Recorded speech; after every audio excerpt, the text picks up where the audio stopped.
បងប្អូននៅលើប្រើ supplement សឹងតែគ្រប់គ្នាហើយប្រើច្រើនទៅផងសឹងថាម្នាក់ប្រើច្រើនមុខមកណាតាមពិតប្រើ supplement អត់ខុសទេអត់តែថារាងកាយយើងត្រូវការយើងខ្វះខាតយើងចង់បញ្ចូលបន្ថែមបំពេញទៅលើអាហារប៉ុន្តែអ្វីដែលជាកំហុសឆ្គងមួយដ៏ធំហ្នឹងហើយវាអាចបង្កគ្រោះថ្នាក់ដល់សុខភាពទៀតហ្នឹងគឺការជ្រើសរើសប្រើ supplement ដែលអត់ដឹងថា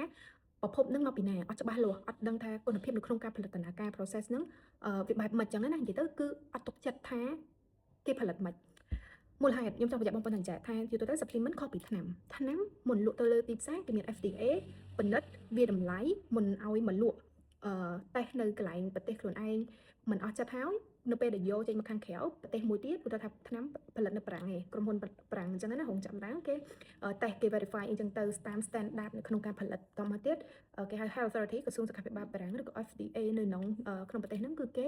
check ម្ដងទៀតដល់ពេលចូលមកដល់ខ្មែរក្រសួងរបស់យើង labo ជារបស់យើងតេស្តម្ដងទៀតមុនឲ្យដាក់លក់លើទីផ្សារខុសត្រង់ថា supplement អត់អញ្ចឹងទេគឺមិនតេស្តបែបហ្នឹងទេគឺអត់មាន FDA ណាទៅ check ទៅលើ process នៅក្នុងការផលិតនៅក្នុងរោងចក្ររបស់ supplement ហ្នឹងទេនិយាយទៅគឺអាស្រ័យទាំងស្រុងទៅលើក្រុមហ៊ុនផលិតរោងចក្រផលិតហ្នឹង standardize ប៉ុណ្ណាគិតគូរអំពីសារធាតុផ្សំដែលយកមកហ្នឹងគុណភាពបែបណាកម្រិតណាអញ្ចឹងណាគឺអាស្រ័យទៅលើក្រុមហ៊ុនហ្នឹងផ្ទាល់តែម្ដងចឹងហើយបើខ្ញុំនិយាយថាប្រភពហ្នឹងគឺវាសំខាន់អញ្ចឹងហៅថាក្រុមហ៊ុនណា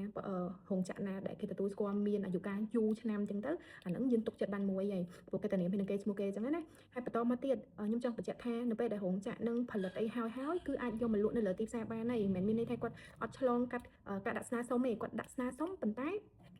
គេមើលតែឯកសារទេគេអត់មាន labo ណាទៅឬទៅ FDA ណាទៅពិនិត្យទៅលើសារធាតុមួយនឹងធ្វើតេស្តដូចថ្នាំទេអញ្ចឹងហើយបានជាទូទៅឥឡូវហ្នឹងគេមានគេហៅ third party ឯករាជ្យជាប្រភេទ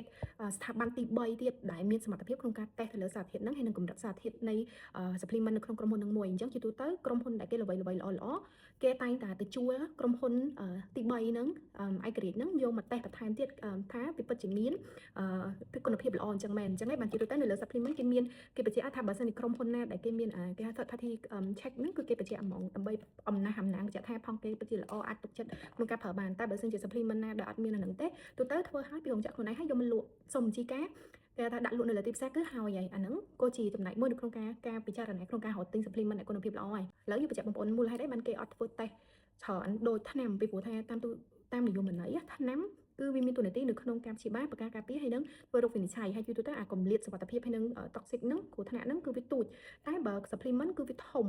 គឺគេសង្កត់ថា FDA គេចាត់ទុកថាវាជាអាហារគ្រាន់តែថាវាស្ថិតនៅក្នុងទម្រង់នៃប្រភេទផ្សេងៗគ្រាប់ tablet អីចឹង zero អីចឹងទៅបែបហ្នឹងអញ្ចឹងឯងបានកម្រិតសុវត្ថិភាពវាធំខ្លាំងមែនតើជាហេតុផលដែលគេអត់តេស្តដូចចំណីអាហាររបស់យើងអញ្ចឹងចំណីអាហាររបស់យើងណាទៅតេស្តនៅក្នុងហាងមួយបញ្ជាក់ថាអូអានេះមានសារធាតុនេះប្រព័ន្ធនេះមានតែអត់អីចឹងទៅអញ្ចឹងឯងបាទខ្ញុំចង់បញ្ជាក់បងប្អូនថាបើសិនក្នុងករណីដែលត្រូវការជ្រើសរើសប្រភេទ supplement ណា